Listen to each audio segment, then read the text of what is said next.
Loveline is meant for an adult audience.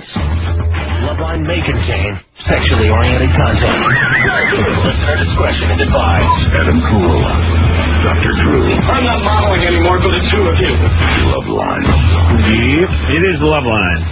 I'm Adam Carolla. That is Dr. Drew. Phone number 1-800-LOVE-191. Fax number 310-854-4455. Dr. Drew is a board-certified physician and addiction medicine specialist. And we have an interesting night planned this evening. Can I give the phone number and the fax number out? Yes? No. Oh.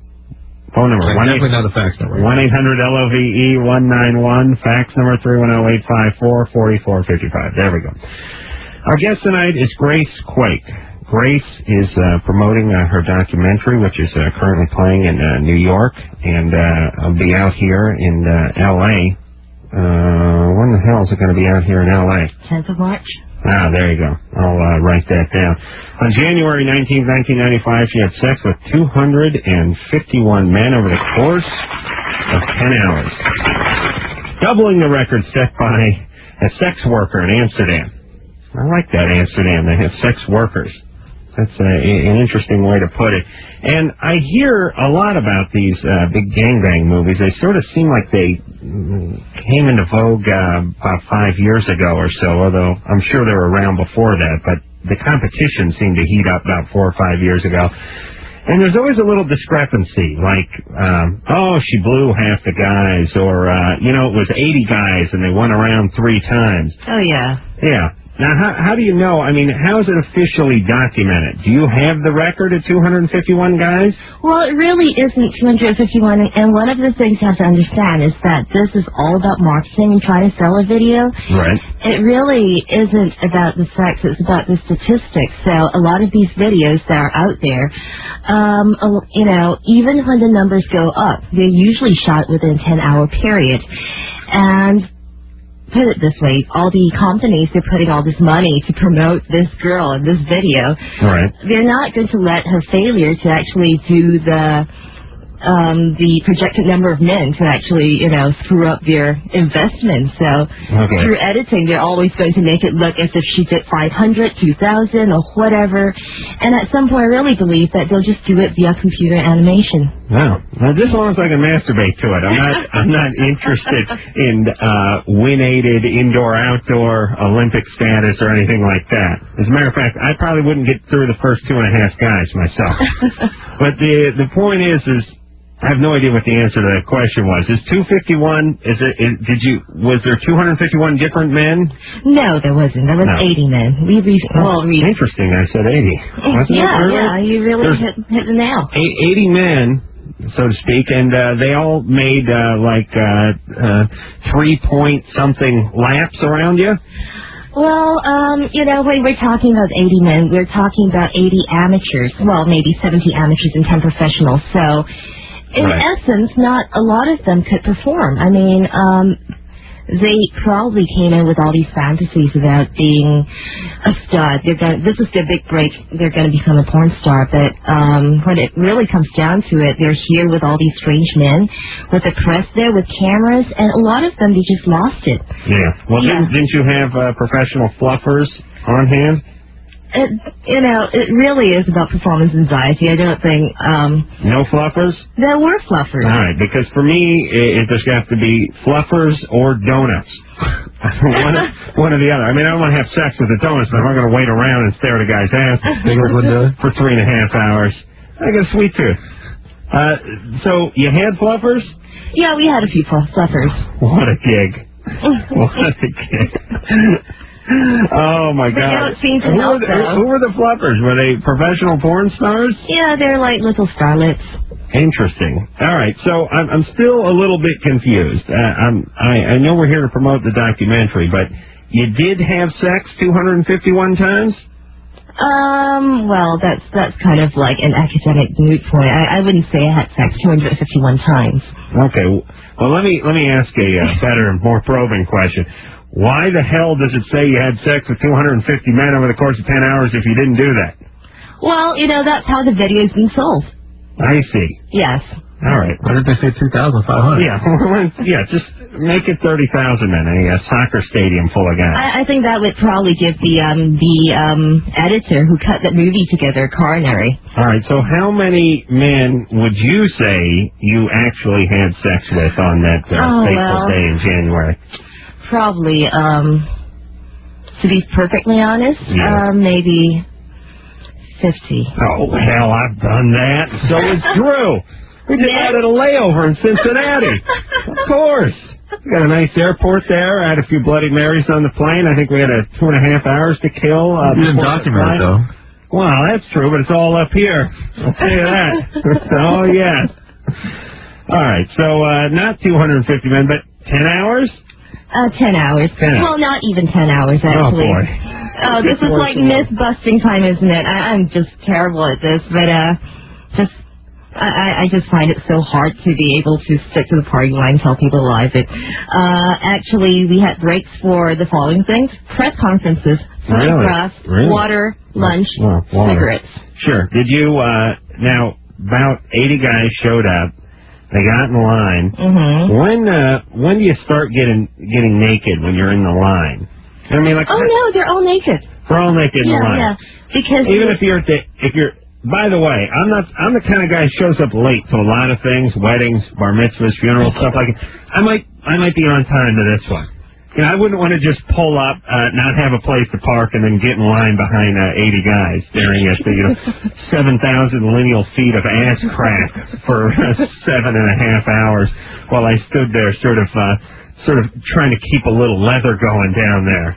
So, and a lot of guys had that hand thing, right, where they had their hand going down there the whole time, kind of keep it going. Yeah, but if you're at the end of the line, pardon me, I just want to know, if you're at the end of the line, number 80, how long before you got from the end of the line to the beginning of your vagina? What's 80 divided by? We had 5 guys each time, so they checked depending on how well they're doing, and we get between 6 to 10 minutes. I see. And then we move them along. But it's funny you should be talking about the guys lining up and waiting, because a lot of guys are checking each other out. Oh, really? Well, not as if they're cruising, but they're like, is his bigger than mine? Or and it's really kind of homoerotic to me, at least. Yeah, well, I don't know what you could see from your vantage point. Were you getting, was this oral sex involved with this too? Yeah, there was all sorts of, they do not actually have to engage in penetrative sex to count as one. Oh, really? Yeah. Oral sex would count? Yes, it counts, but... What about a hand job? A hand job counts. That counts? What? Yeah. What is this? Who's the governing body? I'd like to talk to these people. Are they in Geneva or something? I got to get on this board, Drew. This is all over the place. It needs to be unified. You understand? We have to lay down some ground rules here. This is all over the place. But hey, you're hearing it from me. I bet if you talk to the rest of the girls, they wouldn't actually give you a straight answer. No, but to be fair to them, they're high on heroin and coke, so it's not fair to ask them to do that. So you made a documentary out of this. No, I didn't actually direct it. I was the subject of the documentary. Well, I understand. Right. It's difficult to use that bullhorn when you have a penis in your mouth. But I mean, you were the subject of this documentary. And the documentary is not what you'd call a porn movie. It's a documentary, correct? Yeah. And it says here there's interviews with your family. Mm-hmm. Oh, that's interesting. And they weren't on site, were they?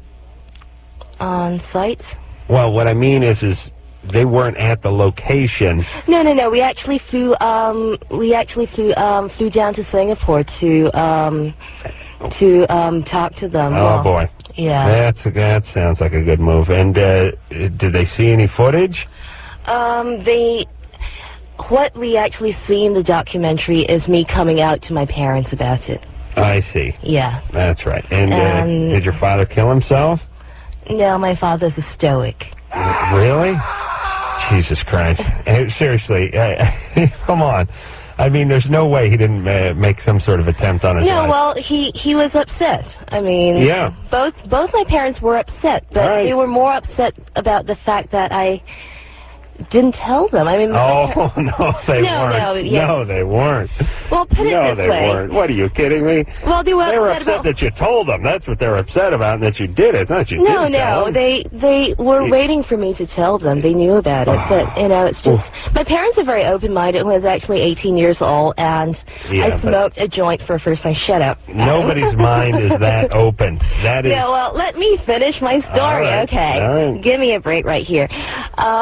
It's one of those things where, you know, I would smoke a joint for the first time in my life, and I woke up with a screeching headache, and I'm like, Mom, I'm so sorry, I smoked a joint last night, and she's like, we'll make some tea, we'll talk, you know, we'll sit down and talk about drugs. So she's cool. She's like, I don't care what you do as long as you tell me and we talk about it. I gotta confess something here. I have spoken to my mother about smoking a joint before what too, did she say? She was cool as well. Right. But if I had 251 guys nail me in the ass, that may have been a slightly different discussion. You see, right. There's, in given the choice between having a conversation with a daughter about smoking a joint at 18 and being the subject of a gangbang film. Well, you have to put that in the context of Singaporean culture, though. No, yes. I don't know anything about Singapore. I know your parents were horrified. Horrified. That's a universal horror. Do you understand? Do you really think yes. Why do you think so? From the Gobi Desert to the polar ice caps, all parents horrified at that story. Are you kidding me? Please, it's human nature. I think you're wrong about that. Oh, your parents are horrified. If I could get them on the phone right now, you know what they would say? Horrified, and they'd hang up.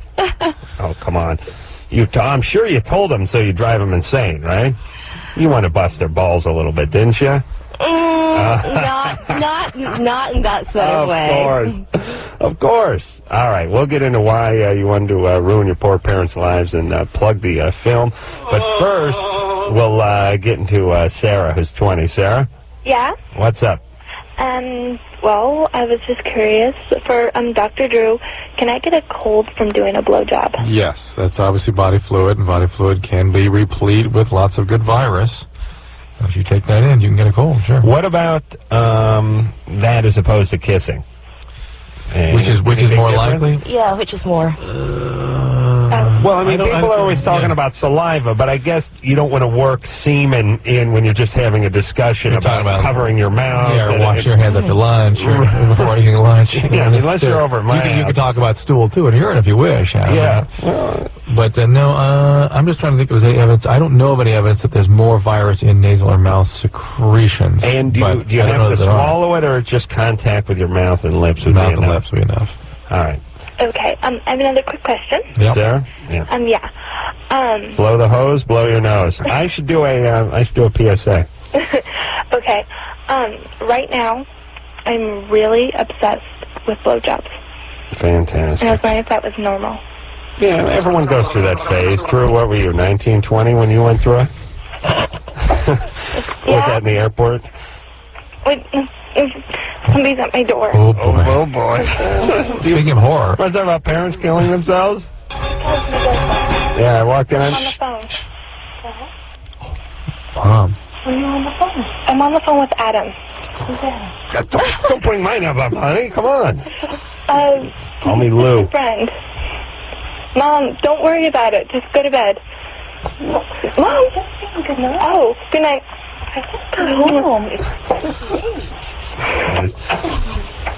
You know, your parents are humiliated. You did the gangbang thing. My parents, it's this show. This is why they're going to kill themselves. Okay, sorry about that. Oh, that poor mom. Good thing she walked in right in the part when you were explaining about being obsessed with blowjobs. No, my door was locked, so. Good girl. All right, listen. Is Father McConaughey out there too? You're 20. You're obsessed with blowjobs. It's time to leave the house. You understand me? Okay. You in junior college now? Yeah. Yeah, I knew it. Let's get out of that house. And don't worry about the blowjob. So you're 20. You have a guy? Yeah. You have one guy? No, who? You have one guy, right? One guy, yeah. Good. Blow him up like an air mattress every night. I don't care. Okay? Okay. Just one penis, please. Okay? Okay. All right. Grace, how many BJs you figure you gave during the course of the 10 hours? It's really hard to tell. Yeah, about 30. Okay, well, what counts as a BJ if he's hard? Does it count? Penis in the mouth. Well, maybe like, oh god, it's hard to put a number on it, but maybe, well, definitely between 100 to maybe 150. 150? Yeah, some of the guys they just came ready to go. So, Really? Yeah. So, and did they get to pick the orifice? Most of them were not actually aroused enough Really? to be able to do it. Yeah, I think. Well, you know, do you think you could do it? Yeah, I think. Really? Yeah. That's what all of them said before they came in. I know, but my penis isn't attached to me. It's Velcro. I just mean I don't. It doesn't matter what my state is. I can achieve an erection. Oh, really? Now, orgasm that might be a different story, but the erection part, no problem. Really? Yes, the orgasm part I might have a little difficulty with the cameras going and your family cheering me on in the background and, you know, press set up and that kind of thing. Bunch of guys hanging around, you know, sperm flying, things like that. But the erection, yeah, no problem. Kia? How's it going, guys? You're 19. What's up? Well, basically, this is my question. Oh, first of all, Dr. Drew, congratulations on the website. It's great. Oh, great. And Adam, you're the voice of about 1,000 potential suicides, so just keep talking. You're keeping us going. Really appreciate it. Thanks, I think. Anyways, my question is, during my girlfriend's last checkup, her gyno told her that she would have to stop or change her birth control like after 5 years, or else she'd have like some kind of permanent like damage to that area, so that she'd have trouble having kids and stuff. And I was wondering, I kind of feel bad. She brings it up every now and then that it's a big burden on her to take her pill. And wait a minute. Her gynecologist told her that? Yeah, her gynecologist told her that. Are you sure of that? I'm positive. She told her that after taking birth control for 5 years, she needs to either change or come off. She's on orthotricycline right now, or she would have trouble having kids after she was off the birth control. Does she smoke? No. As far as I'm concerned, no blood pressure problems, nothing. And it kind of caught me by surprise. And, you know, of course, I went to the health center and questioned them on the matter, and they said, you know, that's accurate if our gyno said that. So. Wait a minute. You need to talk to that gynecologist, though. Do I? Yeah. That doesn't sound right, does it? Doesn't sound. I know there are people out there that do believe women ought to have a break after 5 years. But it's not clear to me how long and why they wouldn't just change types of pill. I mean, there's a lot to be questioned here. And then that physician, if they're going to take that position, needs to help you to manage your contraception. Kelly. Hi. You're 17. What's up? Hi. Well, first of all, I just want to say you guys are awesome. Thanks. I live in D.C., and I was wondering, first of all, before I ask my question, are you guys going to come down to the HF Festival this year? I know you did 1 year, a few years before. I spoke to Robert Benjamin the other day, who's the program director or GM over at WHFS over there, about a separate matter. And I talked about coming down there. He always wants me to come down there, and I think I may. I don't know if that includes Drew, but I think I might do this. That'd be awesome. Yeah. All right. Well, I was wondering, is it normal for it to take like a few times for a girl's hymen to break? Because I feel like I don't know if it really is still there or not. Like I don't know what's going on. Yeah.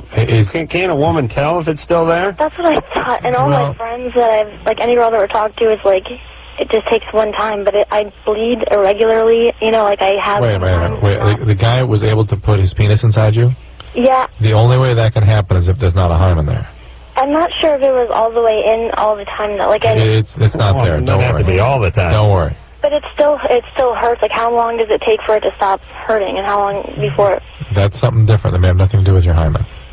Now, you're sexually active. You're 17. It's time to get a pelvic exam and see what's going on, for starters. If I'm still bleeding after the first time, does that mean that there's probably something wrong? No. It can mean a lot of things. We got to get it checked out so they can make sure that there isn't some infection, that there isn't some anatomic problem, they don't have endometriosis or ovarian cysts. There's a lot of things. How far can you get in there before you hit the hymen, Grace? You know? Inch? Isn't it an inch and a half? Inch and a half? Yeah, I get my nose in there. Yeah, you could. Yeah. I might be able to do that. Close? Yeah. Yeah, it's right up in there. Wow. What do you think it is, in your throat? Well, I don't know. I just... No, if you bleed after sex, some women bleed after sex every time. And that's coming from your uterus. Did he get in there a little bit? Yeah. Then that's it. It's over. Don't worry about it. Well, why does it still hurt, though? It's like, I don't know. I want it to be over with so that I can start enjoying it. I know. I'm in that same phase. Hey, listen, Kelly. There's something else going on. Yeah, you need to go get checked out. You're sexually active. You have a boyfriend, theoretically, now. Right? Yeah. All right. So just do all those things. You're a young lady now. Okay. You're being nailed on a regular basis. It's time to go speak to the gynecologist, all right? Thank you. All right, tell him I said hi. Okay. All right. Let's see. Julie. Hi. Hey, you're 19. Yeah, I am. I'm getting married on Saturday. Mm-hmm. And I've actually been cheating already. Perfectly normal, perfectly healthy. But it feels so wrong. Yeah. And I don't know. I know I don't want to get married anymore. Okay, who are you cheating with? Ex-boyfriend? His best friends? Just someone that I know. Same person? No. Moving around a little bit, are you? No, I'm not. Actually, it's a person from work. Uh-huh. But is it, but it's the same guy? Yes. And it never was a boyfriend of yours? No. No. And he doesn't know your fiancé? Right. Why don't you want to get married? Well, in the beginning, I wanted to get married because I really cared for him, and I really had to get out of this my parents' house. What was happening there?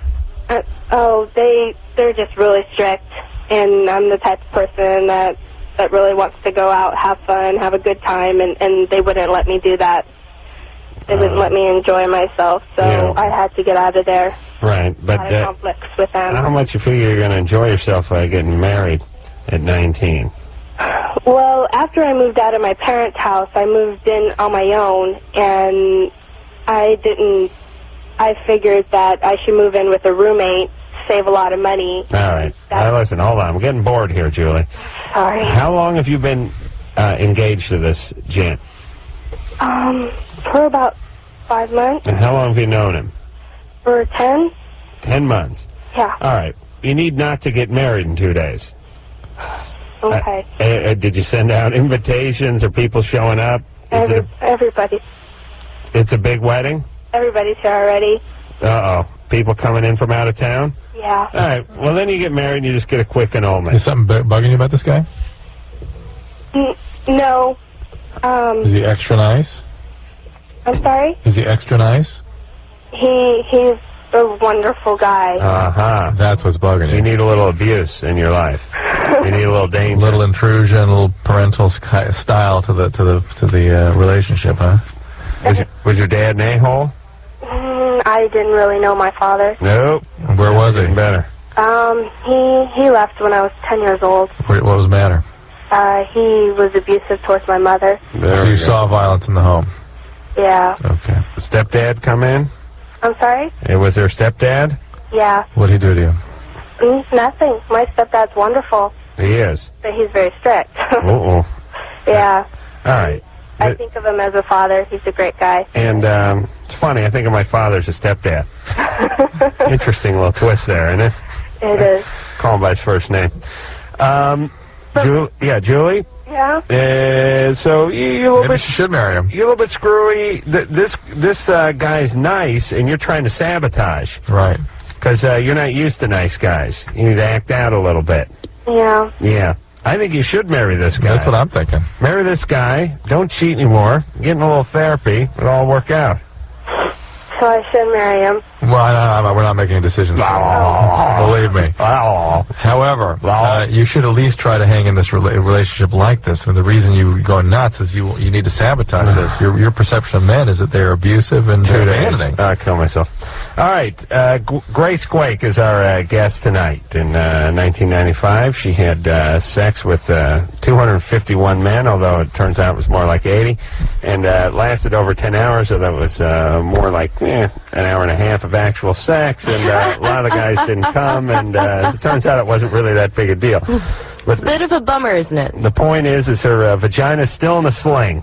It was 5 years ago, and she made herself, she didn't make it, but she was the subject of a documentary, and they went and confronted the parents after this. And how much sex is in the actual documentary? Well, not a lot. It's structured around the gangbang, but... Sure. Yeah. Well, that's the central plot theme of all documentaries and most dramas, comedies, and yeah, but musicals. it's more biographical. It's less about Annabel Chong per se, but more about Grace Quake, you know. Right. So, but the hook really is the gangbang to get people in, to come in with their own assumptions about what the film is going to be. Yeah. And really no sex, though. I thought nobody sells a project like you, Annabel. I really got to tell you. I didn't have sex with too many guys. It didn't last that long. And in the documentary itself, there's not a whole lot of good sex. But we talk about it to get you in the door. You really should own a franchise of burger places called Skimpy Burger. The most expensive and less meat you'll ever get at a burger place. We guarantee 100% dissatisfaction. But we'll show you a picture of a giant hamburger just to get you in. Yeah, your motto will be, we make our burger our way. God damn it. Right on the side. All right, we'll take ourselves a little break. We'll be back. Yep, it is the Love Line. That's my partner over there. He's Dr. Drew. Grace Quake is our guest tonight. In 1995, she had sex with 251 men for 10 hours, and they made a documentary about it. That documentary is currently playing in New York and will be out here in Los Angeles at the Laemmle Sunset 5. And I'm sorry, but when is that release date again? 10th of March. It's opening tomorrow. Oh, tomorrow. All right, well, that makes sense. And I love a documentary, I really do. I never want to go see documentaries, I must admit, but once I'm there, I find them fascinating because it's hard to do bad documentaries and it's hard to do a good film. You know what I'm saying? Yeah. I've seen millions, I've seen hundreds of films that I hate that were completely worthless, and not only were they not entertaining, but you walked away with nothing. At least with a documentary, I feel like even if it wasn't a subject I was interested in, or even if I didn't particularly enjoy it, at least I got something out of it, is the feeling I usually walk away from. So I'm going to go see this, and it's sold as sort of a gangbang documentary, but that's not the reality of it, right? No, what we're interested in is to have people come in with certain assumptions that they have either about the film or about porn stars in general, and for them to actually see the film and get something out of it, as you have said before, to address certain stereotypes that people might have of porn stars or women who are sexually promiscuous. And what are you up to now, besides promoting this? I'm actually making my own documentary. The movie was, is it a documentary on the documentary that was made about the gangbang? It's going to be a documentary about what it's like to be the subject of a documentary. It's entitled 252, Sex and Publicity. Oh, you got to be kidding. I was kidding. I didn't. Hey, you hit the nail twice on the head, so you're probably reading my mind right here. Am I? Yep. Jesus, I hope not. I know I'm reading your dad's mind when he was humiliated at what went on over there. 5 years ago this happened, and what's going on since then? Have you done any movies since then? I've actually started my own production company making sex films for women. I see. What does that mean? What does that mean? Well, you know, I enjoy a good porno movie just like anybody, but a lot of the porno movies out there, they're just so badly made, and they've got this really cheesy music going on. What's up with that? Bow, chicka, bow, chicka, chicka, bow, bow.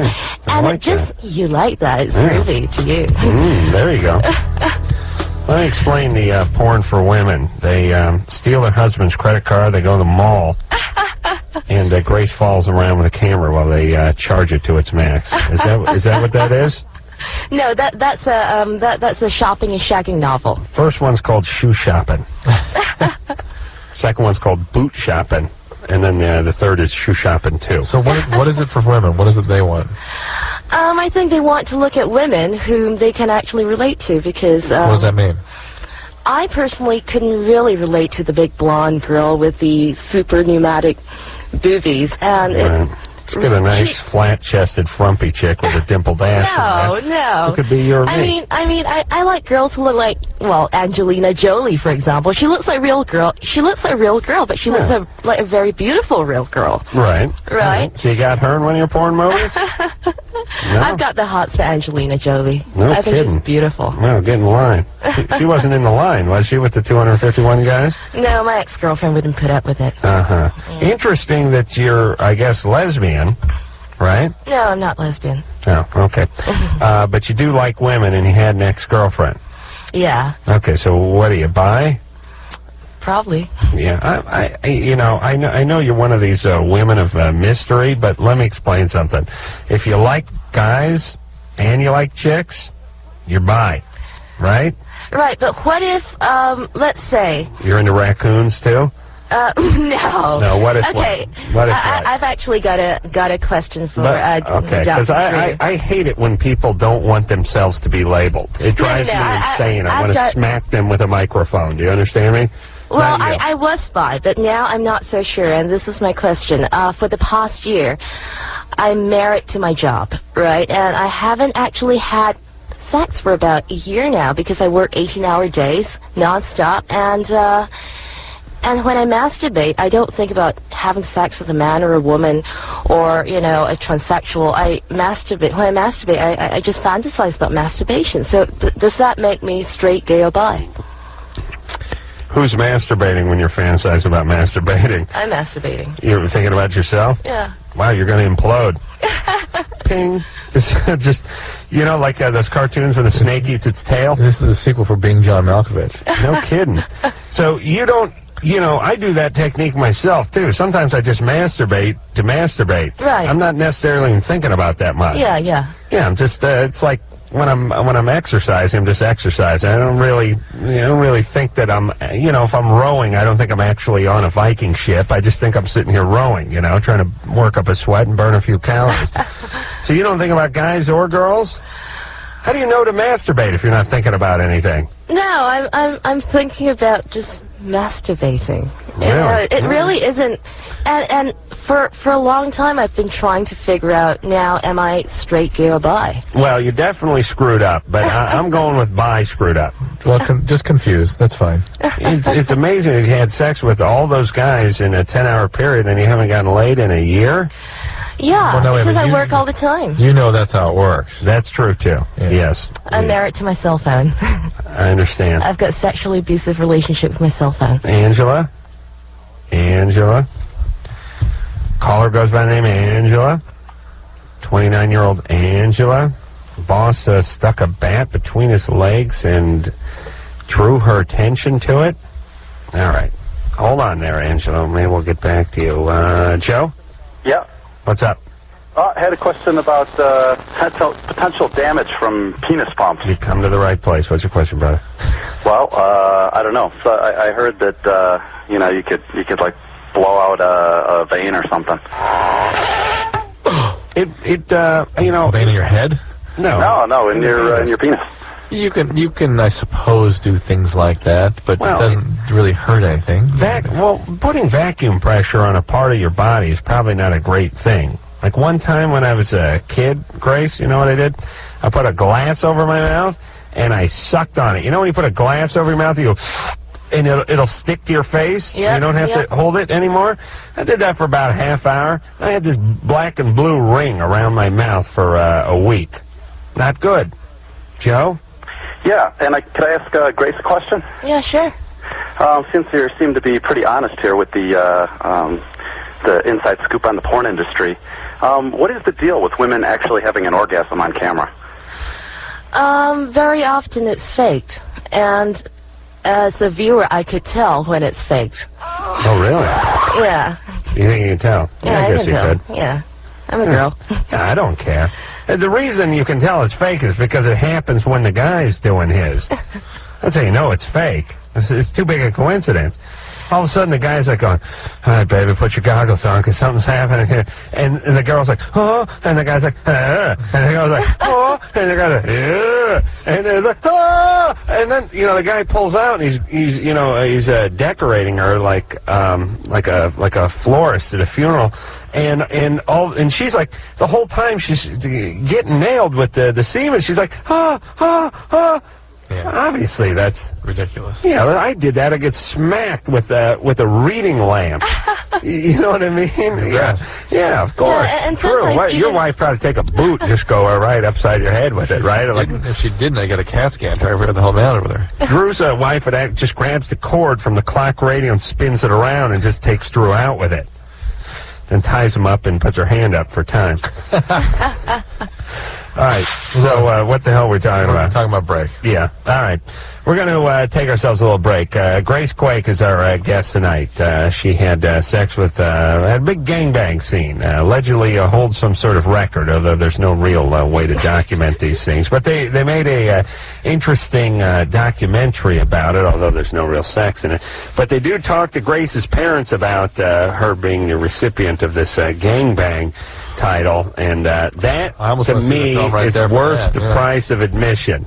Yeah. Watching Dad perform Harry Carey, I mean, that's got to be tremendous.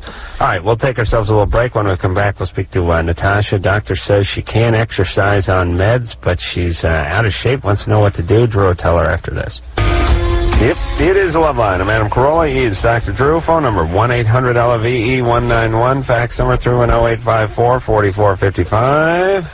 And our guest tonight is Grace Quake. Grace had sex with 251 guys in January 1995 over a 10-hour period. Now, it says doubling the record set by sex worker in Amsterdam, but is it a record? Is it a one-time record or is it a time record? I know we went through this already. What's the one time? What do you mean? 1 day, or is it in 10 hours? Because they keep saying 10 hours on these things I read. Yeah, 10 hours. Is there an over 10 hours sex record? I'm not sure, actually. I know a girl did 2,000. Her name is Sabrina Johnson. 2,000? Yeah. So that was the record for over 10 hours. I'm not sure if she... I don't know how long she took, but she... it was supposed to be the Y2K gangbang, whatever. You know what I find fascinating about this show? How little people know about stuff they do. I know it sounds like a dig at you, and maybe it is, but we talk to actors who come on here that don't know what their movie is. We talk to people who have gangbang records that don't really have gangbang records and aren't sure what the record is. It's strange, you know what I mean? Well, you know, with I think it's a valid thing to say that you really don't know what the record is, because it is not about setting a record, it's about making a movie.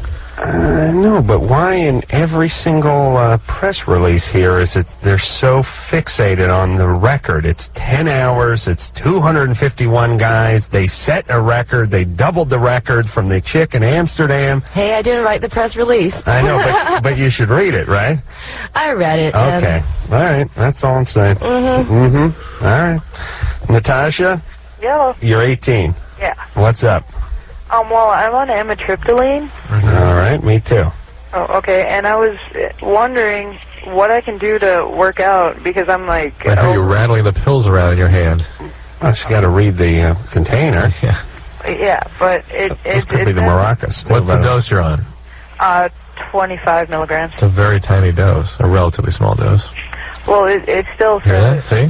That, are you on it for your constant pill rattling? No. No.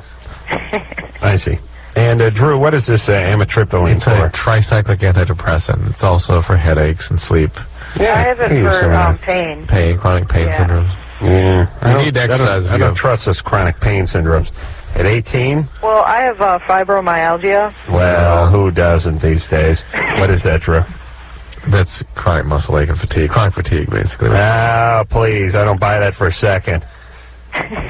Fibromyalgia. Fibromyalgia actually is a sleep disturbance in my impression. All right, I'm fine with that. But listen, you're 18 years old. What's up? You're depressed. That's what it is. Well, maybe. Everyone who's depressed is tired. I got news for you. I used to be tired as hell when I was depressed. Oh, you had severe fatigue. chronic fatigue. You said you couldn't get off the couch and stuff. Yeah, you get depressed. You can't. I couldn't wipe. I'd walk around with crap smeared on my ass like an old person. I was too depressed. Yeah. I'd say, I'm going to crap tomorrow. Why bother wiping today? That's the way I'd look at it. I still flirt with that notion. That's why you got the magic seat. Oh, my God. Uh-oh. I have this toilet seat, Grace. You would love it. What is it? Squirts a stream of lukewarm water right at your rectum. Right at it. That's a bidet. Yeah, I know, but this is the toilet seat. This is not a bidet to me is a separate unit, you know. This is a toilet that I've converted into my own little bidet. And it magically finds your anus. I don't know how it does that. I've slid forward, I've slid back, pow, right in the eye every time. It's like it somehow knows. There must be some sort of scent-guided... right in the eye. Some sort of... laser scent? Laser scent? Who knows what the military's come up with these days. Have you considered selling it? What do you mean I considered selling it? Yeah, like, packaging it. And bought it. No, I didn't. What do you think I am? You made it, right? Like MacGyver? No, I bought the goddamn thing. I didn't make it. I wasn't some kind of mad anal scientist. No way. I bought it. Well, actually, my partners bought it for me. 500 something. 500 something bucks. Oh, they heard you raving about it in the radio and they got it for you? What good guys. No, they knew. They knew. I talked to them about it. Anyone who knows me, even on a casual basis, knows how much I wanted this toilet seat. It's heated. You sit on the thing, it activates. You sit down, and it's like, then all of a sudden, and there's this great feeling of anticipation. Drew, there's a remote control. A wireless remote control. No. It has an LCD readout picture of a seal on it. And you blowing like a ball. Yeah, the seal with a ball on its nose. I guess it's it's like from Sweden or something. It's a universal symbol for being shot in the rectum with warm water. It's the circus seal. So you press the orange button on this thing and then you wait. It's great because it's coming. It's like you sit down, it starts heating. It's all warm. Then you hit the button and you hear it tooling up like, and you're sitting there just waiting. All of a sudden, you're going, yeah, nice, right in the eye, right in the eye. No matter where you are. I mean, I'm telling you, I could run across the room and slam the door shut. I'd get hit with a stream of water. Hey, right since we are blazing through so many calls tonight. Yeah.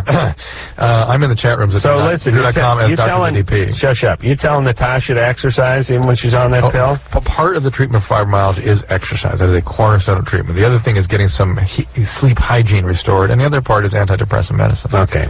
And how's my toilet seat factor into the equation? How the hell did we get to that? Okay, go ahead.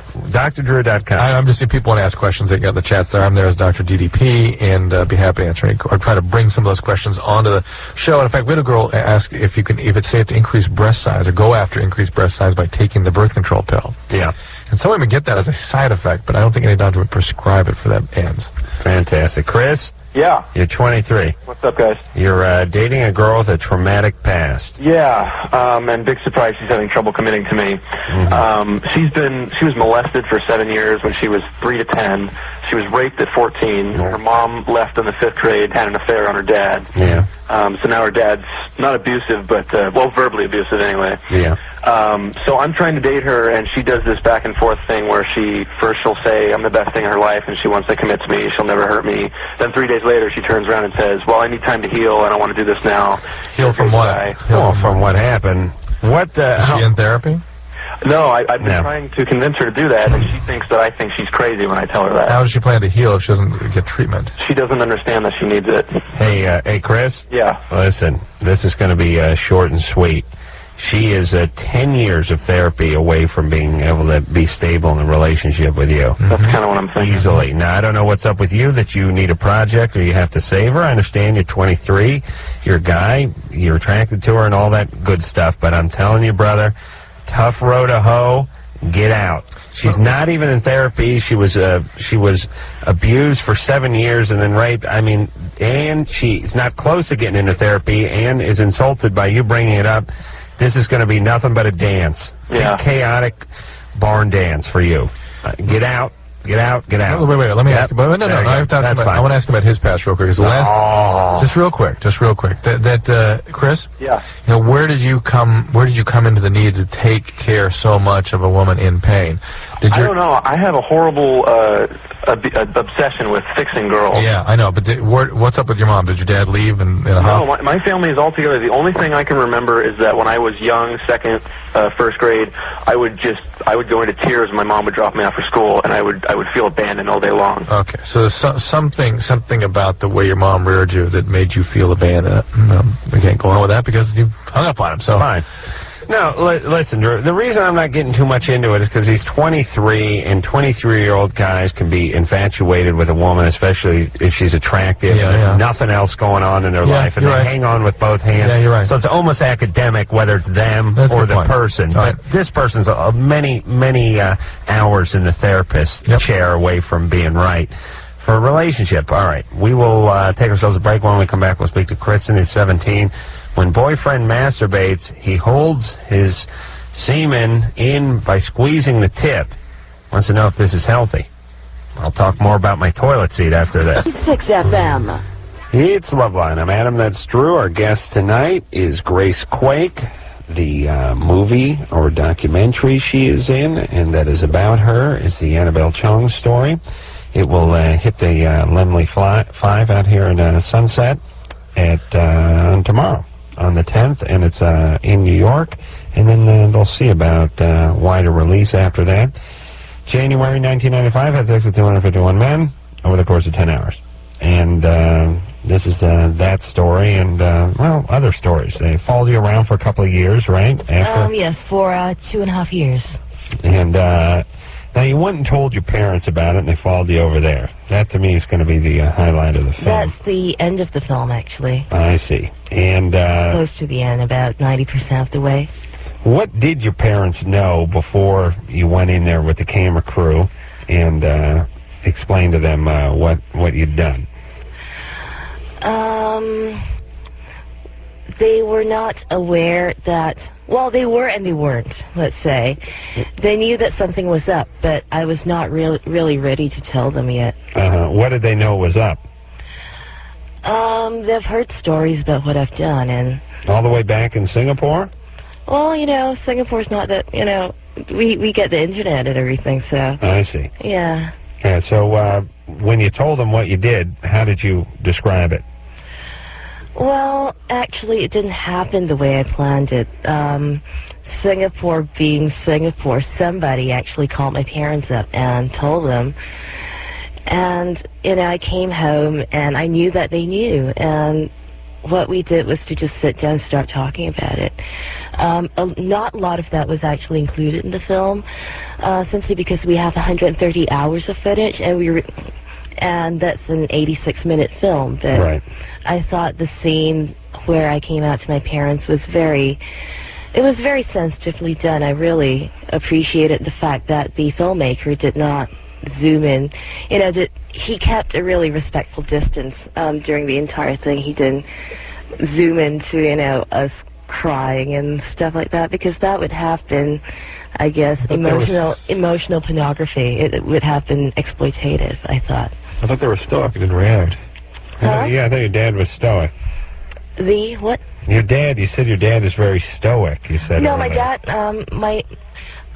when the film was, when Goff finished shooting, my dad didn't know about it. It was only after Goff left that I came out to my dad. Oh, I see. My parents didn't really take to him. He was very pushy. Hold on a second. So you just came out to your mother in the film? To my mother, that's right. Oh, well, how come we keep saying parents? I don't know. Okay. Did we? Well, I maybe think we did. do, yeah. Yeah, no, it was coming out. So you came out to your mom?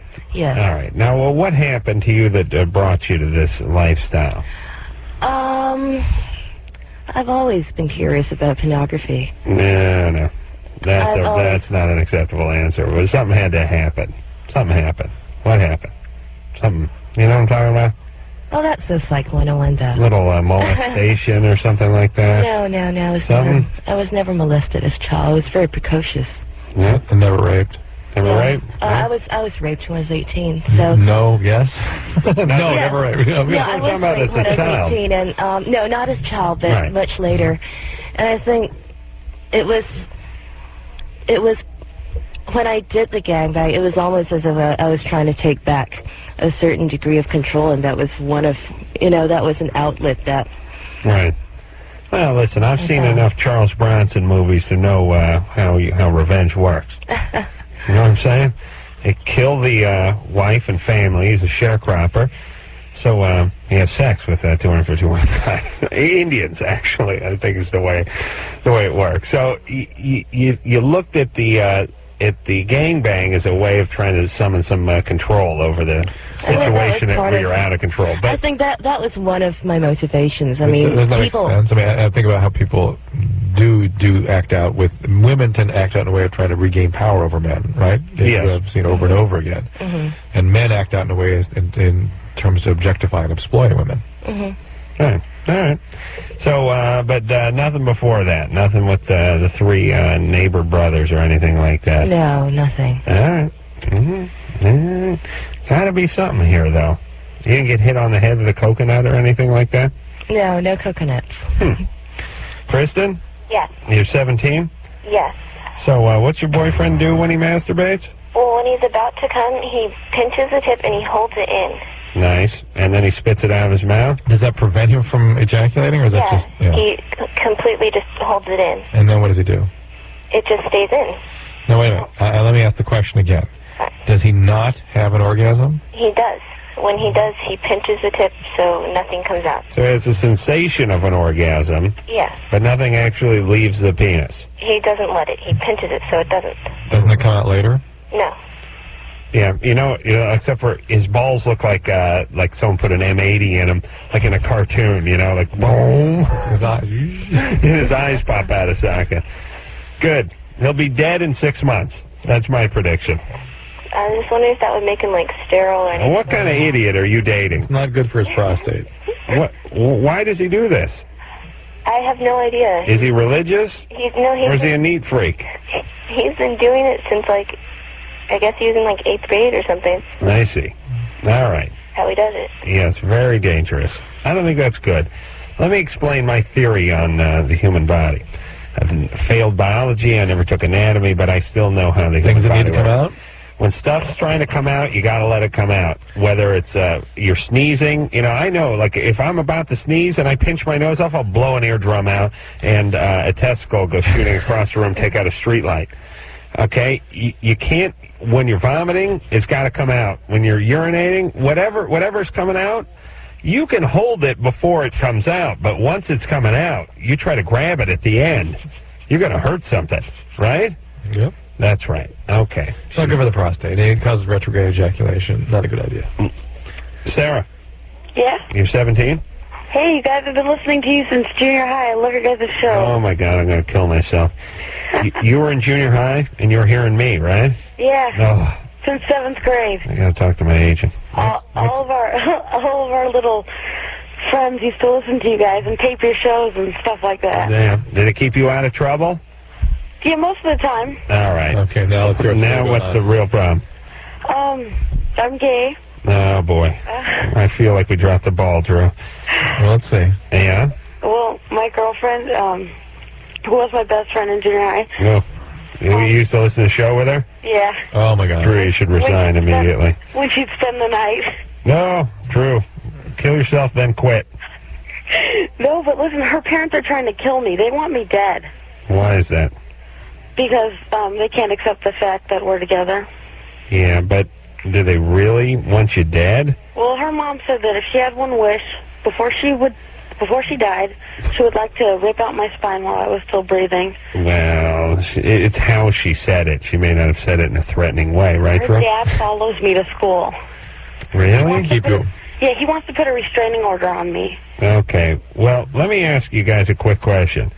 What happened to the two of you that got you into this in the first place? What do you mean? What thrust you together? Anyone rape you or do anything weird to you? Oh, no. You're both just biological lesbians? Guess so. No weird uncles, anything like that? No, nothing like that. And where's your dad? My dad is, my parents are divorced. They got divorced when I was in 5th grade. Yeah. You see your dad? Yeah, I see my dad. Do you like him? He's all right. He's a holy roller, though. Really? Yeah, if he found out that... I think my mom told him, but if he really found out... Yeah. He has a hard time with it. Like, I know this is a stupid example, but you know, like the whole Ellen thing? Yeah. He freaked out. He's a promise keeper. I see. Yeah, so... See what happens, Dad?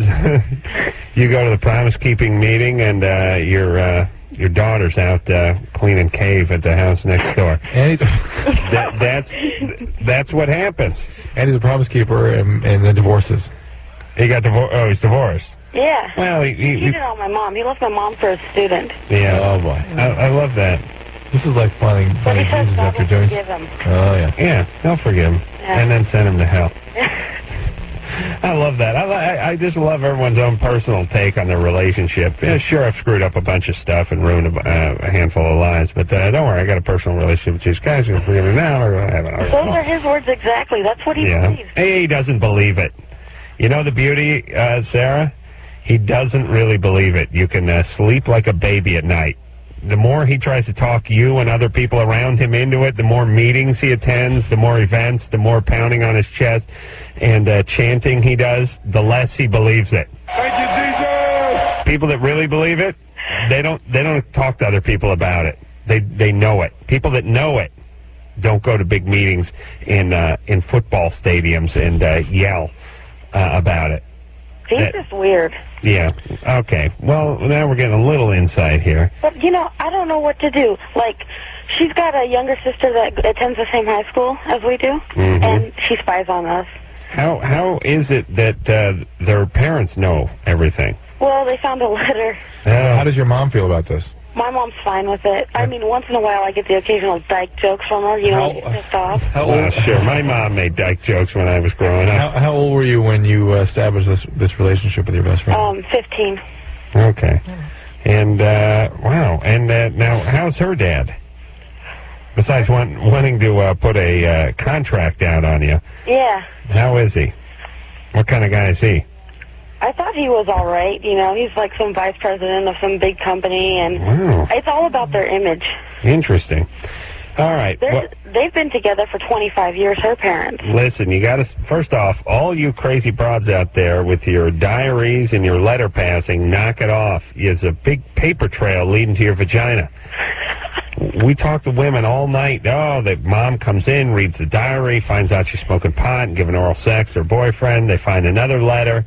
You women, you do way too much writing, way too much documenting. And people find this, and you're screwed. I just read her letter saying, like, how grateful I was, and this, and that. And her mom had been assuming this since, like, before anything even started. All right. And, like, I don't know what to do. They're following me. Whenever we see each other at school, at her work, they talk to her boss. Yeah. And they've just, like, they're just so weird. Now, did you really think you're lesbian, or maybe you're just in love with your best friend? Women can do that. I think it's both. Okay. Because we've been together for 2 years, right? I see. Yeah. Come on, you know. And, you know, what do you guys do? Do you do the oral sex and stuff? Well, yeah. Yeah. We did like a year and a half ago. Holy mackerel. So you were together for 6 months before you started having sex? Yeah. Interesting. And had you had anything with anyone else before this? I had a short relationship with a guy, but I've never been interested in guys. You know, when, like, I was a kid, I always wanted to be the Ken. Right, not the Barbie? Exactly. Okay. Me too. All right. And your girlfriend's the same way? No, she's more passive, you know? Yeah. So you're kind of the guy in the relationship? I'm more of the dominating figure. I understand. All right. Hey, Sarah? Yeah? Here's what you need to do. How are your grades? You going to go off to college? Yeah, I'm going to... Junior college? No, not junior college. Where, lesbian school? Exactly. The University of Lesbians. No, where are you going? Seriously? The running dykes? Well, see, I don't want to say because I don't want... Because we're not out at all. Okay, well, the point is... Where are you going to go to school, though? What does that do with it? I'm going to go to ASU. Yeah. All right. It's like a big junior college. And what do you have to do to get in ASU? Just walk erect?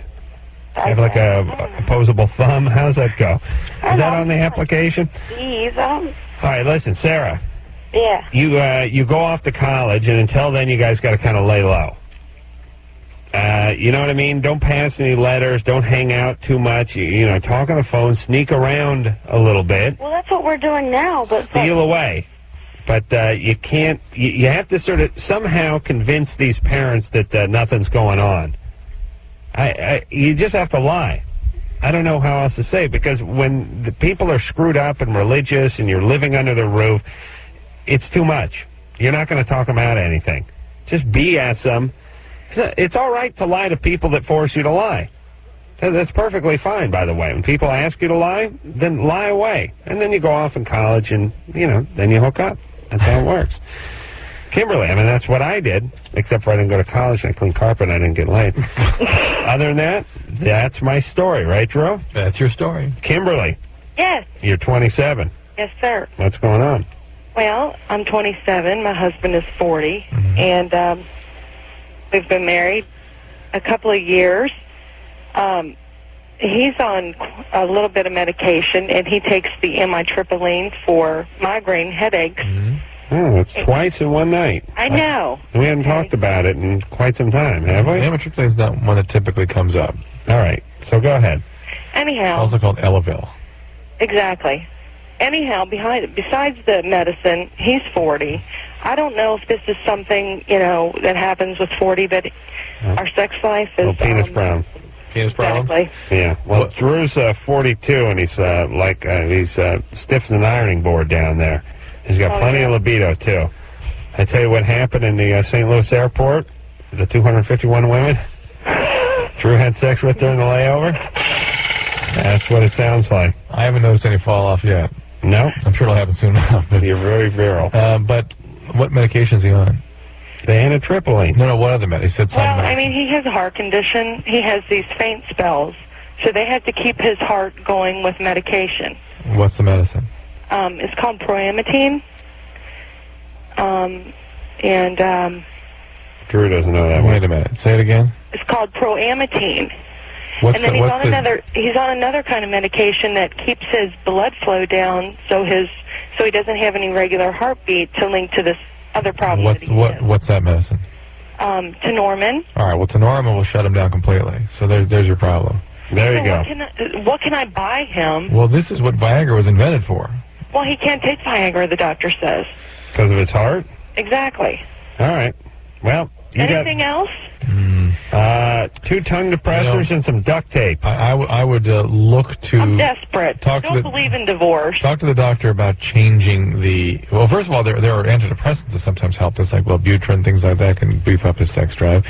I would talk to the doctor about changing the type of beta blocker he is on. Maybe something like Lopressor might be less likely to do this, or I don't know what his heart problem is exactly, but there may be other antiarrhythmic medicines that would be less likely to affect his erectile Is that function. blood thinning stuff? Does that thin the penis out a little bit too? No, she didn't say blood thinners. Oh, I thought that was one of the things. These are all sort of rhythm regulators. And they go right... Yeah, that's what I love about the human body. Everything goes right to the penis. Heart starts getting out of rhythm, take a few meds, penis falls off. Beautiful. Never any problem with the eyebrow. You know what I mean? No problem, no nostril problems, no earlobe-related difficulties, nothing with the elbow. Right to the penis. Right to the penis. Dave? Hey, goofball, you're 11 years old. Yeah. What's up? Well, on New Year's, my girlfriend called me, and she wanted to sneak out of the house, and I didn't really want to make her feel bad. You're 11? Yeah. Okay. He's 11? I didn't know how to use a phone when I was 11. I have my own phone line, so I inherited it from my brother. Got a DSL and a T1. No kidding. If you have a VCR, I'm going to come over there and kill you. Do you have a VCR? Yeah, I bought it this summer. Do you have a porn movie? No. Okay, good boy. I don't really care about it. Oh, yeah, nice. I forgot. Yeah, 11. Where are you going? Your penis is so much ballast at 11. All right, so anyway, what's going on there, Dave? Well, my girlfriend called me on New Year's, and she wanted to sneak out of the house, and I really didn't want to make her feel bad after calling me. So I decided to go out with her, and we met in the park, and then we went off to one of my brother's friend's house. We went there.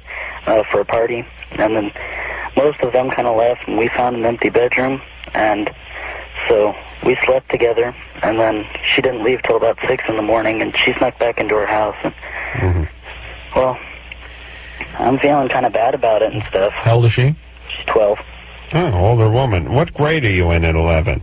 Sixth grade? Yeah. And you had sex with her? Mm-hmm. We had sex? And she's heading for Harvard, this chick, and, what the hell's going on in her family that she snuck out, had sex with an 11-year-old, and slept somewhere till 6 a.m.? She's 12. What's going on at her house? I have no idea. Well, something pretty heavy, Dave. Sounds bad, right? It's always about the parents at that age, and the kind of acting out the kids do is just a direct reflection of the pain they're feeling as a result of whatever chaos is going on in the home. You had sex at 11? Mm-hmm. Geez, you're like a black guy. That's great. What does that mean? Every rap star we have in here says he lost his virginity at 9.5. Yeah. I think they have to say it. I said like 19. Usually with a 28-year-old girl, too. Yeah. So, Dave, well, you can check that off the list. You're covered. And does sex feel good at 11? Does it feel good at age 11 to have sex? It does? Okay. Did you use protection? Yeah, well, you did? What'd you use? No. You didn't use a condom. Yeah, I did. No, you didn't. I got one out of my brother's room. How old is he? 18. Oh, boy. God knows what he's up to. What the hell? How does a condom even stay on an 11-year-old penis? What do you have to do? Put some sand in there, too, to fill it out? No. Take the base. Use a tube sock tied around the base so it wouldn't slide on? Hey, Dave, condom. Why are you using a condom? You don't need to use a condom at 11, do you? You do? He does, yeah. You don't got anything coming out of your penis at 11, do you? Yeah. No way. Yeah, it's possible. No. Yes. Oh, yes. No. Yes, I'm sorry, Adam. No, I'm sorry. No. Dave. And listen to Dave's voice. That's not your average 11-year-old. Did junk come out of your pepe? It does? But that was pee, right? No. Semen? Do you masturbate? No. Well, I guess you don't have to. 11, And how long did it take before something came out of you? We spent like 20 minutes together. Jesus Christ. Do you have a beard? And what do you drive a van? No. He'll drive you 5 more years. You work down at the docks? Or she's 11. All right. Okay, Dave. Listen to me. No more sex for at least another 6 months. Wait till you're 12. I mean, really, no more sex for a little while. I'm going to kill you. I can't stand hearing about guys having sex at 11. I didn't lose my virginity till 17. All right, Dave, first of all, God bless you for wearing a condom. All right? Let's give him some strokes for at least 11. Having the foresight to go ahead and use a condom. No. I don't believe him. Well, be that as it may, his girlfriend's a mess, and he needs to take care of her. And it doesn't sound like sex was such an important and gratifying thing for him to continue with either. No. All right. Okay. I'm going to kill myself. We'll be back after this. All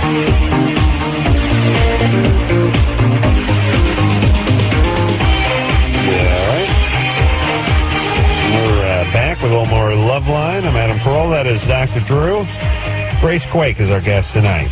She's here plugging her documentary, or at least a documentary she's the subject of, the Annabel Chong story. It's about a big gangbang she did in 95, and all the things that took place afterwards, including confronting her parents. It'll be... Her mom, yes. It keeps getting narrowed down.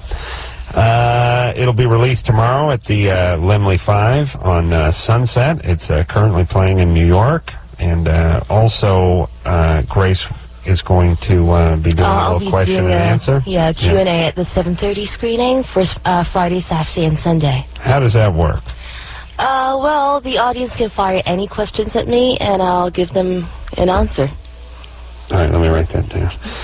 Ask question, give an answer. And you just stand out in front of the theater? Yeah, I would just go up there and go, okay, well, does anybody have any questions? And usually To my surprise, I get a lot of questions, and usually they have to kick us out of the theater at the end of it. Oh, really? Yeah, because the next screening is coming up. Oh, I see. Yeah, so we usually have a very lively Q&A. Unlike a lot of films where they would screen it and the director would come out and go, does anybody have any questions? And there's like complete silence. Did they ever ask questions about the theater itself, like why are milk duds so expensive or something like that, or is this all about the movie? It's usually about the movie, but sometimes I get people asking me truly bizarre questions like, I want to be a porn star, do you think it make me a star? I'm like, well, I'm casting, but I don't, I would really highly suggest you think twice, kind of thing. You're casting, why would you suggest they think twice? People have, especially a lot of young guys, they have these really romanticized notion about what it's like to be a porn star, and the reality of it is that it's not what it's cut out to be. Of course, they have to produce wood, and sometimes under the most difficult circumstances where the actress is being a bitch, she's being very difficult, or it's just a long day, they've been waiting on the set for 8 hours, and he's got to produce wood. And the hardest thing and the hardest thing is to come in queue. Because, it is. Oh, sure. Yeah, they have 5 minutes to produce that shot, and if they don't produce their shot, they get a pay cut. Yeah. Or they never eat lunch in this town ever again, which is kind of tough, I gotta believe they let them eat now. You saying no more food? Or is it just lunch, is what you're saying? Listen, if someone told me I couldn't eat lunch in this town, I'd go breakfast, then I'd go brunch, and I go early dinner. That's it. That's how I work around it. I don't need lunch. You're a pragmatic guy. Yeah, I move on. Practical. You give me lemons, I give you lemonade. It's the way I work. What do you mean there's a 5-minute window for the orgasm? There's no 5-minute window in the orgasm. Oh, there is. That guy gets to hump away, and when he goes, it goes. What are you talking about? No, they really have to come in queue. No, they don't. Oh, yes, they do. Have you actually started a porn movie? Maybe you have. I've been on the set of porn movies before. Which one? Oh, Christ. It was a wicked picture. It was shot in North Hollywood. Oh, really? Probably a good 5-6 years ago. All I remember was about 150 degrees inside this dump in North Hollywood somewhere in July. But the point is the guys banged away until they're ready to go. Well, that was 5 years. That was 5 years. No, yes. Listen, no one yells at them, you got to come in 5 minutes. Yes. No. Yes. Why? Because sometimes they have 4 scenes to shoot in that day. If the guy doesn't come out with the pop shot, they'll be running behind schedule, and the last scene will be shot till 3 in the morning, and nobody wants that. I did some gay porn in the late 70s. Oh, I should have never done that interview. I should have never done that interview for PBS. Never again. Never again at David Frost. He asked such probing questions. They're not going to fire you if you don't have an orgasm in 5 minutes. I will agree with you. You have to have an orgasm. Yes, at some point. And at some point, but I don't think you have to come when some guy yells at you it's time to come. Well, they usually go pop shots. Yeah. And then the guy has to more or less produce it pretty soon. Otherwise, word gets around, and they go, well, this is a guy who cannot come in queue, and he's not a good guy to work with. Right. He's going to make your shoot run over schedule and stuff like that, so it makes it harder for the guys to find work. I'll buy into that. Yeah. Ben? Hey, how you guys doing tonight? You're 20. Yeah, not bad. Well, just in the last couple of months, I've been really trying to be healthier. I've been drinking a lot of water. I've been working out a lot and taking creatine, and noticed that my sex drive has shot up to from 1 masturbation a day to about 2 or 3. Well, it's part of your workout regimen. Yeah. Well, actually, I masturbate 2 or 3 times a day now instead of just 1. Yes, and that's part of your workout regimen. Yeah, it is. My forearms are getting, especially my right one, it's getting a lot bigger. Yeah, nice work in there. Yeah, I gotta kind of equal it out a little bit though. Well, you get a nice big heavy magazine like a Penthouse, or the Christmas edition of Hustler. You get a nice good workout in your other arm too. Yeah, I know. Next question. But I was just wondering, when my semen comes out, it comes out extremely runny in the last couple of weeks. We don't masturbate so damn much. Is that why? Because I was thinking there's nothing in there. It has something to do with water. Made sure I don't drink any pop anymore. Yeah. Don't lay off masturbation for 3 days. Watch what happens. Start eating flour instead of drinking water next time. See if we can't pick it up there next year a little bit. Yeah, the pancake mix. Yeah. Pancake batter. Portland cement should be good. Yeah, great. In the powder form. I mean, don't mix it up. No, don't try to take a chunk. Just the powder, right? Yeah, a handful. Because, man, I got to really be on it to wipe it up because it comes out like crazy. It's like yeah, I know. I understand. Lay off for a couple days. Watch what happens. Yeah, there's nothing worse than really having to snap into mop-up mode right after the orgasm. You know what I mean? 'Cause here's the thing. It'll hit the belly, and then you usually got a good 5 count before it starts making its way to the side. You know, your belly's kind of it's a gutter. It really is. You know, you have little creases where you have little rolls of fat or something. You know, it finds its way into that, and then it goes right down the side and right onto the comforter at that point. So you only have moments to clean up. How? Right on the belly. All right, let's talk to Teresa, who's 25. Poor dear's been on hold for 108 minutes. Yes. Oh, you really must be desperate. Well, yeah, but it's worth it to talk to you guys. That's what I like. What's up? But I would like to say congratulations to Grace, and I'm hopefully looking forward to seeing it in our town. Oh, wonderful. Where's your town? Where's your town? Right in the middle of California. You'll never get there. It'll get there actually in April. Really? Yeah. Hey, that's my birthday month. All right, good. It'll get to Modesto? Bakersfield? Well, where would it get to that's close enough for her? Yeah, I can travel. Yeah, you travel. I can travel. Yeah, what better way to celebrate your birthday than watch a nice gangbang documentary? A documentary on porn. Very romantic. Well, my question is I have a cyst on my jawline, approximately halfway between the hinge of my jaw and the tip of my chin. Mm-hmm. And I've had it, for quite a while, and it's pretty, it stayed the same size. Hasn't been doing anything weird. Well, the last couple of weeks, it's been getting painful, and it's starting to get larger, both outward and the surrounding area. And cancer runs on my mom's side of the family. And that wasn't even a thought until my dad says, well, you better do something before it turns cancerous. How long have you had it for? A couple of years. And it's at the jawline? Yeah. Well, there can be stones in the parotid glands and submandibular glands. There can also be tumors, and some of which are slow growing. But it's something that and there can be new tumors, mixed cell tumors that can grow there. So it absolutely something needs to be checked out. Probably just an infection or a stone or a clogged gland or something. Don't you get stuff like that drained or removed or cut out or whatever? Sometimes. Yeah, I used to have one that by the, not like right next to the corner of my eye, but near my right eye and the outer corner. And I went in and he gave me like 5 or 6 shots of Novocaine right there in the office, cut it open, took it out, stitched it up, and sent me on my merry little way with Band-Aids. Yeah, totally different than what you got right now. Oh, is it? Yeah. You got something in your parotid, it sounds like. So because it's not on the skin, it's underneath the gland. Yeah, it's underneath. You've got to get it checked out. Yeah, right on my jawline. You want to go to an ear, nose, and throat doctor or a oral maxillofacial surgeon. Or go to a chin, ear, and ass doctor.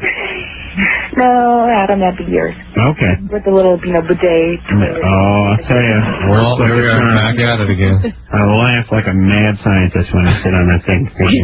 Just when you hit in the eye, or? Hot water, right in the eye. Right in the eye. And, there actually is something called the anal wink reflex. Really? Coincidentally, yes. What is that? Yeah, it's like a sea urchin, Yeah, a sea anemone. Sea anemone, yeah. It closes up real quick, Shuts door. It's like one of those doors in a spaceship. It's the aperture type thing.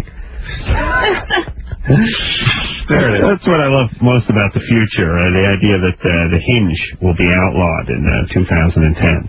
That's any good space movie. No doors. Any door? No doors. No doors. Doors. There's become like sort of shades, window shades. Doors and denim gone. Yeah. No denim in space. Yeah, everything's polyester. Yeah, it's great. No cotton either. No.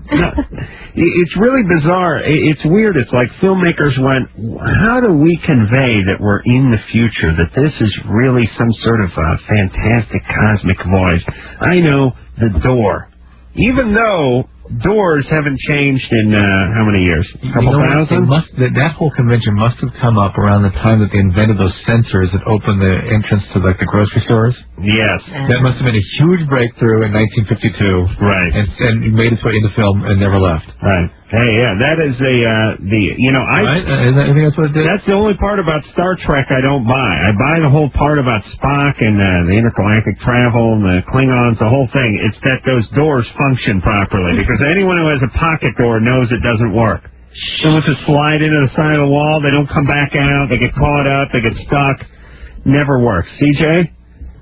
Yes. You're 23. Yes. What's up? First I'd like to say I really, really think that Grace is absolutely true about the pornos for ladies. Yeah, you need something for the ladies. Absolutely. Yeah, no, but Grace, the movies that you're looking to produce will have intercourse and everything. It'll be graphic. Yeah. It'll be graphic.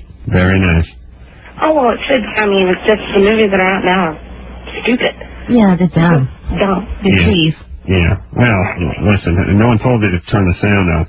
All right, so what's up? What's up, CJ? Well, I have a question. I just got out of a relationship, and throughout the whole relationship, the guy was great. I mean, out of bed, in bed, great.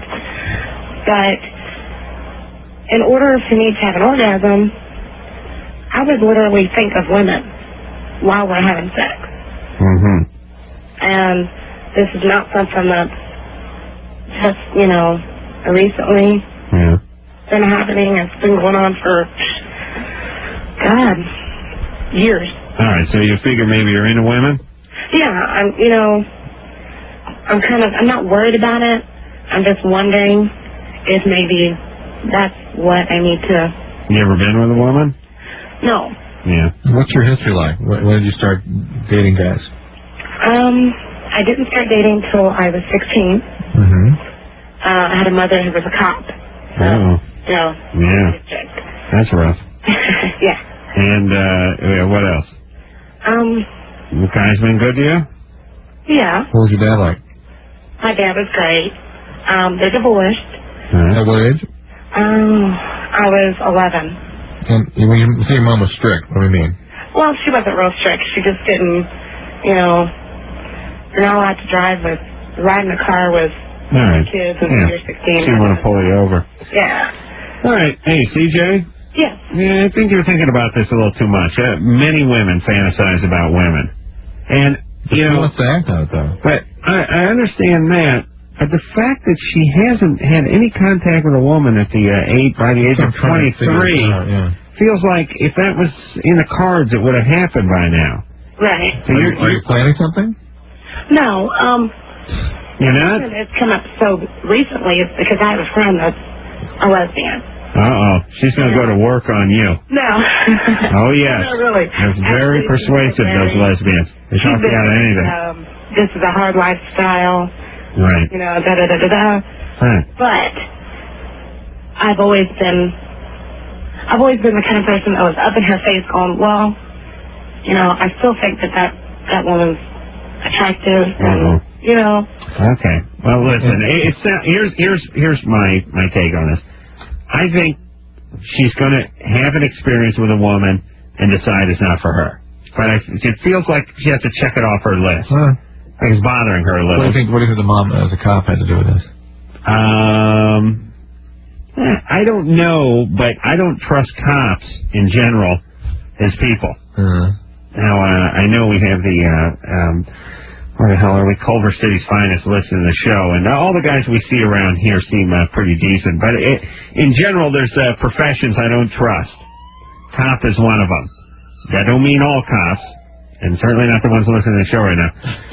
But it does mean per capita, certain professions. I would throw attorney in there. I might even toss a doctor. There's a few professions I sure as hell would toss publicist, agent, manager, producer, anybody in the entertainment field, especially publicists. There's certain professions that have a higher incidence of whack jobs. Cops definitely one of them, and they screw their own kids up their own way. So maybe it was a factor. All right, we're going to take ourselves a little break. When we get back, we'll speak to Nigel, who's 22, has a question for Grace, wants to know what it's like having sex with so many guys. And she'll shed some light on that after this.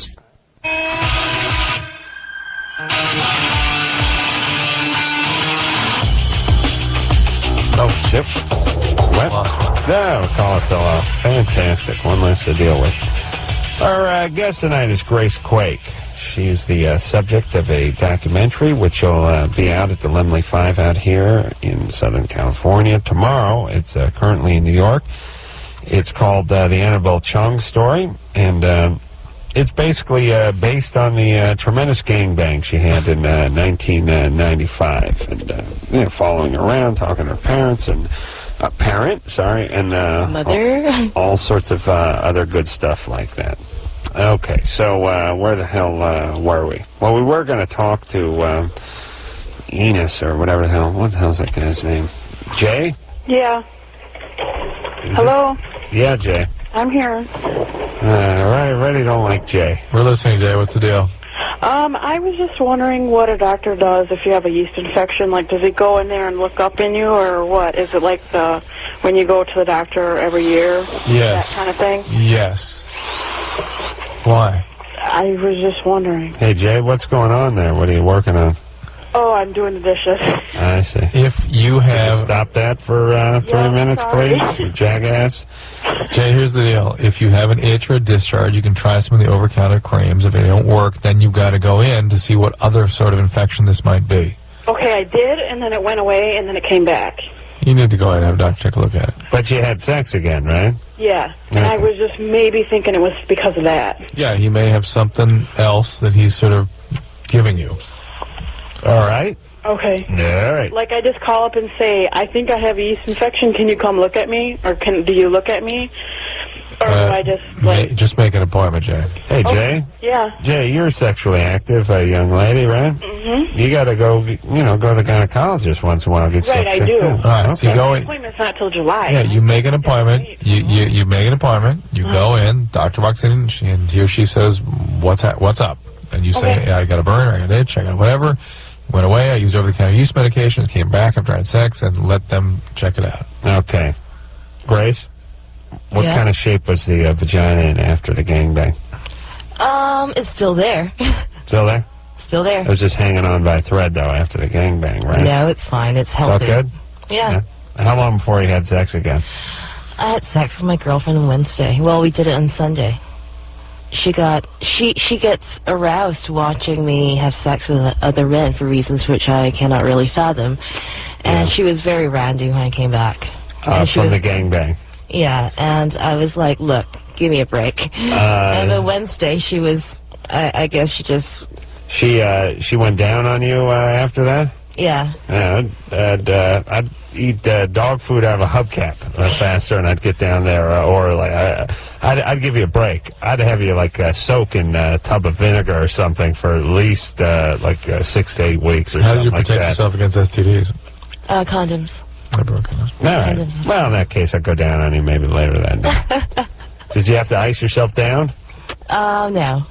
Really? No, there wasn't, actually, well, yes, of course, it was, well, I was sore, but... Sure. Yeah, I mean, of course, I'm normal, I'm human, but... I take a good jump. I can't walk for a day.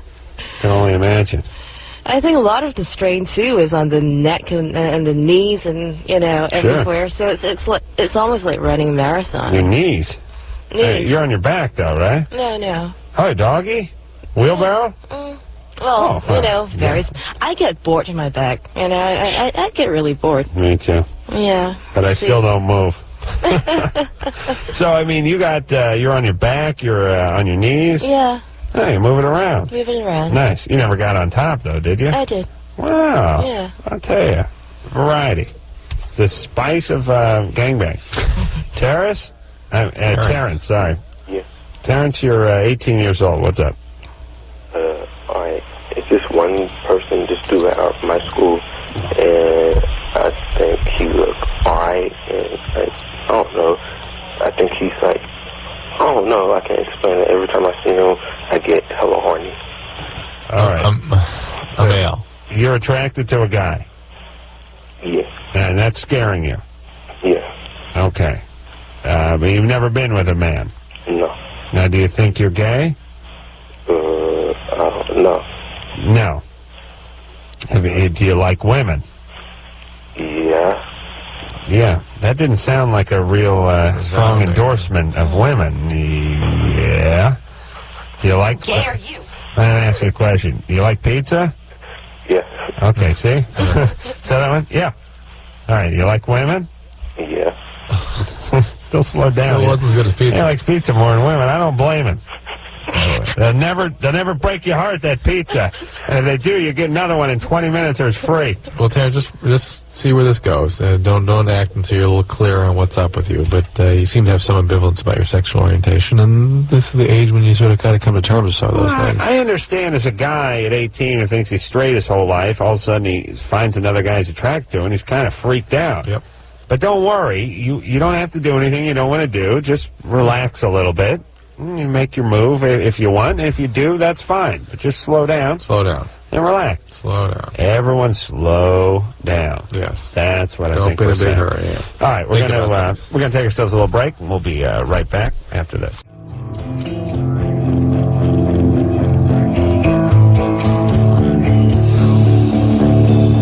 All right. Well, there you go. Another end of a show, another end of a week. I want to thank Grace Quake for coming out here tonight, and go see the Annabel Chong story. Sounds very interesting. That will be at the Lemley 5 here on Sunset, and it's playing in New York as we speak. I want to thank our fabulous phone screener, Danielle, for not only screening the phones, pouring the coffee, and giving me she gave me like a big hug. Oh, wow. I like hugging the little people. A little person, makes me feel like Gulliver. And then it makes me feel powerful, Come here and give me a hug. Yeah.